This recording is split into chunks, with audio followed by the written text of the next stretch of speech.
नमस्कार मेरे देश के युवा साथियों। मैथ फेसबुक पेज में आज हम लोग बोट एंड स्ट्रीम नाव तथा धारा को बिल्कुल बेसिक से हम लोग शुरू करेंगे। आप लोग पहला पेज देख लिया, दूसरा पेज देखने में थोड़ी सी परेशानी हो रही होगी, तीसरा पेज आप लोगों ने देख लिया। ऐसे तमाम प्रश्नों को मैं कराऊंगा जो police, railway, SSC, IAS, PCS, bank सभी परीक्षाओं में पूछे गए हैं, ठीक है ना। बोट एंड स्ट्रीम पढ़ने से पहले मैं आप लोग को बताना चाहूँगा कि फ़नी कॉन्सेप्ट क्लासेस ऐप को डाउनलोड करके 700 पेज का पीडीएफ जो कि पूरे देश में वायरल हो रहा है उसको आप लोग ले लीजिए। इसके अलावा 300 से ज़्यादा रिकॉर्डेड क्लास भी आपको फ़नी कॉन्सेप्ट क्लासेस ऐप पे मिलेगी। डेमो क्लास करने के लिए YouTube channel funny concept classes की प्लेलिस्ट में जा करके मैथ 2050 बैच में शुरू की 20-25 क्लास कीजिए। पूरे दुनिया में सबसे अच्छी क्लास आपको लगेगी। मैथमेटिक्स इससे अच्छा बेसिक होता ही नहीं है। आइए शुरू करते हैं। नाव धारा पढ़ने से पहले सबसे पहले आप लोग के दिमाग में झंझनाहट होना चाहिए कि नाव धारा पढ़ेंगे तो एक नदी का जिक्र जरूर होगा, और ऐसे नदी जिसमें धारा हो। ऐसे कभी नदी की बात नहीं होगी जिसमें धारा ना हो, धारा की जरूर बात होगी। यदि एक नदी जिसकी धारा इधर बहती है, इधर जाते हैं ना, तो हम लोग डाउन स्ट्रीम बोलते हैं। यदि नदी के इधर बहती है ना, इधर बहती है, और नदी के विपरीत यदि जाते हैं, धारा के विपरीत, तो उसको अप स्ट्रीम बोलते हैं। यदि नाव को यहाँ पे छोड़ दिया जाए, एक नाव को यहाँ पे छोड़ दिया जाए, बस उसमें कोई बैठा ना हो, इंजन भी ना हो, तो नाव अपने आप इधर की तरफ जाएगी। उसे बोलते हैं धारा की चाल, ठीक है ना। क्या बोलते हैं? धारा की चाल बोलते हैं। और धारा की चाल मान लीजिए कि y है, ठीक है। धारा की चाल y है। यदि नाव में एक आदमी बैठ जाए और पतवार से नाव को थोड़ा ढकेले, है ना, नाव को ढकेले, तो उसको बोलेंगे नाव की चाल। क्या बोलेंगे? नाव की चाल। यानी नाव को किस रफ्तार से ढकेल सकता है, इसको मान लीजिए x मान लेते हैं, ठीक है। अपनी ताकत से यदि नाव चलाता है, उसकी चाल को हम लोग x मान लिए। यदि हम लोग इधर की तरफ जाएंगे, धारा के साथ जाएंगे, तो डाउन स्पीड बोलते हैं, डाउन स्ट्रीम बोलते हैं, ठीक है ना। डाउन स्ट्रीम में जाएंगे ना, तो आप तेजी से जाएंगे। तेजी से क्यों जाएंगे बताइए? नाव की चाल और धारा की चाल जुट जाएगा, क्योंकि धारा सपोर्ट कर देगा, ठीक है। यदि मैं पूछता हूं कि एक नाव की चाल 23 है और धारा की चाल 3 है, तो इधर वाली जो चाल होगी ना, वो अपने आप 26 हो जाएगी। 26 क्यों हो जाएगी? क्योंकि 23 में 3 जुट जाएगा। इसके विपरीत यदि इधर हम लोग जाते हैं, अप स्ट्रीम में जाते हैं, अप स्ट्रीम में यानी कि उल्टी दिशा में जाएंगे, इधर की तरफ जाएंगे, तो x में से y घट जाएगा, क्योंकि धारा आपको क्या करेगा? विरोध करेगा। जैसे यदि इधर जाते हैं तो 23 रफ्तार होती है और धारा की चाल 3 है, ठीक है। तो जब इधर की तरफ जाएंगे ना, इधर की तरफ, तो 23 में से 3 घट जाएगा, आपकी रफ्तार 20 हो जाएगी, ठीक है।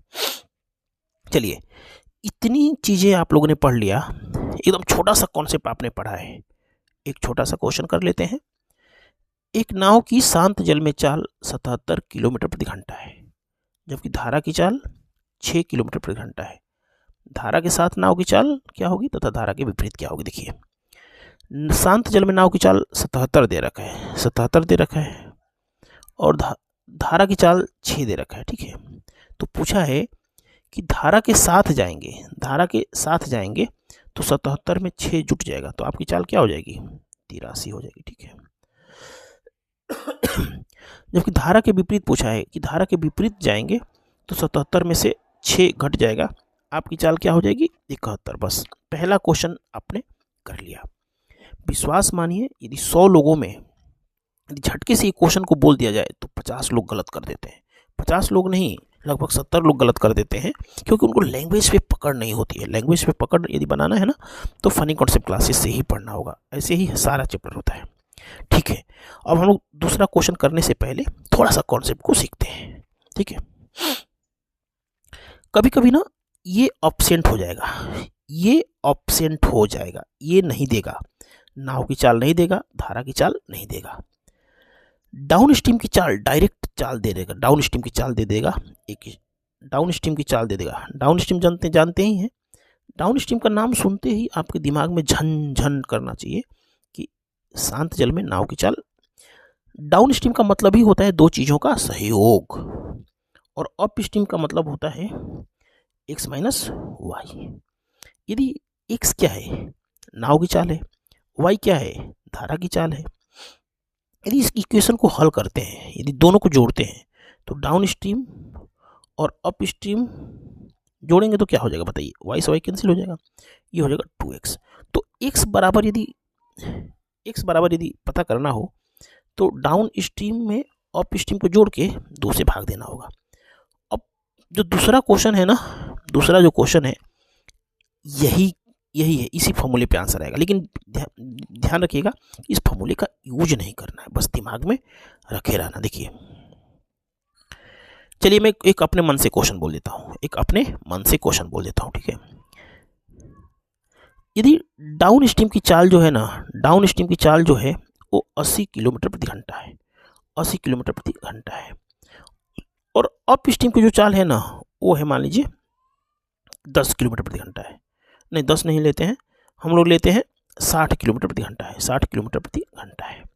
यदि मैं पूछता हूँ कि शांत जल में नाव की चाल क्या होगा, तो कुछ नहीं करना है। देखिए डाउन स्ट्रीम का मतलब ही होता है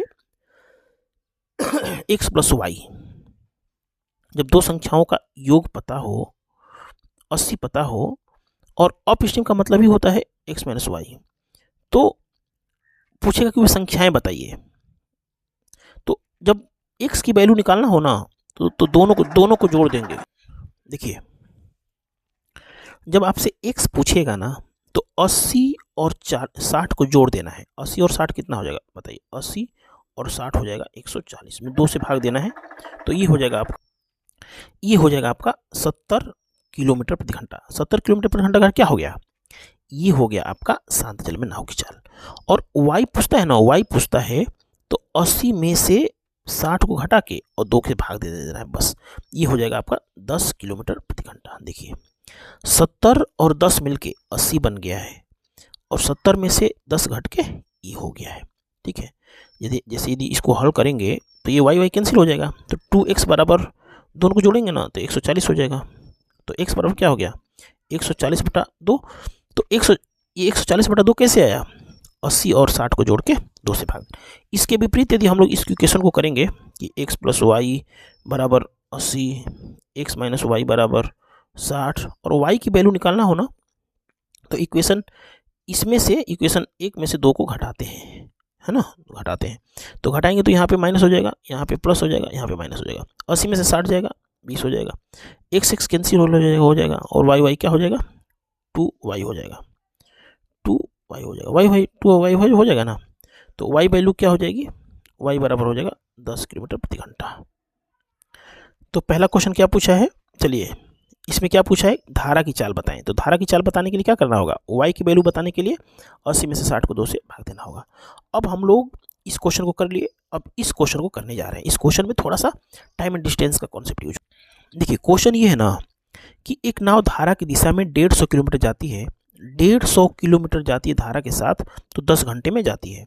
तो दूरी बटे में समय चाल बनाता है, तो डाउन स्ट्रीम की चाल हो जाएगी 15 किलोमीटर प्रति घंटा। समझ में आया, यानी कि देखिए अब लिखने की जरूरत नहीं है, 150 किलोमीटर जाएंगे और 10 घंटे में जाएंगे, तो आपकी जाने वाली जो चाल होगी ना, जो जाने वाली चाल डाउन स्ट्रीम की जो चाल होगी वो हो जाएगी 15। समझ में आया, डाउन स्ट्रीम वाली, ठीक है। और जबकि धारा के विपरीत 150 जाते हैं तो ये 15 घंटे में जाते हैं, तो आपकी धारा के विपरीत चाल हो जाएगी 10। और आपसे क्या पूछा है, नाव की चाल पूछा है और धारा की चाल पूछा है। समझ में आया है। तो नाव की चाल निकालने के लिए क्या करते हैं, 15 10 25, 25 को आधा करेंगे तो 12.5 क्या हो जाएगा, 12.5 जो होगा ये हो जाएगा आपका, चलिए हैंड राइटिंग खराब हो रही है क्योंकि मैं एक हाथ से माइक पकड़ता हूँ, 12.5 किलोमीटर प्रति घंटा। धारा की चाल पूछेगा तो क्या करेंगे, 15 में से 10 को घटा के 5 में से आधा कर देंगे, 5 का आधा कर देंगे तो ये 2.5 किलोमीटर प्रति घंटा हो जाएगा। तो आसान सा क्वेश्चन है, इसको हमने अच्छे तरीके से यहाँ पे हल भी कर दिया है। यहाँ पे थोड़ा सा हैंड राइटिंग ख़राब होगी क्योंकि मैं एक हाथ से माइक पकड़ता हूँ, एक हाथ से माइक पकड़ूंगा और कलम चलाऊंगा ना तो ये सरकेगा। कोई दूसरा उपाय यदि आपके पास होगा तो ज़रूर बताइएगा कि दूसरा उपाय क्या हो सकता है। मैं माइक पकड़ना छोड़ूंगा नहीं क्योंकि अच्छा आवाज़ आता है। आइए इस क्वेश्चन को देखिए। एक नाव धारा की दिशा में 1 किलोमीटर जाती है तो 6 मिनट का समय लेती है। ठीक है, बहुत अच्छा क्वेश्चन है। इसको कैसे अप्रोच कैसे होना चाहिए इसको समझना है। देखिए एक नाव है ना, एक नाव है, जब इधर जाती है धारा के साथ तो 1 किलोमीटर जाती है ना, 1 किलोमीटर जाती है तो 6 मिनट का समय लेती है। इधर जाती है तो, और इधर जाती है तो 1 किलोमीटर जाती है ना, 1 किलोमीटर जाती है तो 7.5 मिनट का समय लेती है, 7.5 मिनट का। ठीक है, इसको 1 घंटे चला देते हैं, 1 घंटे चला देते हैं।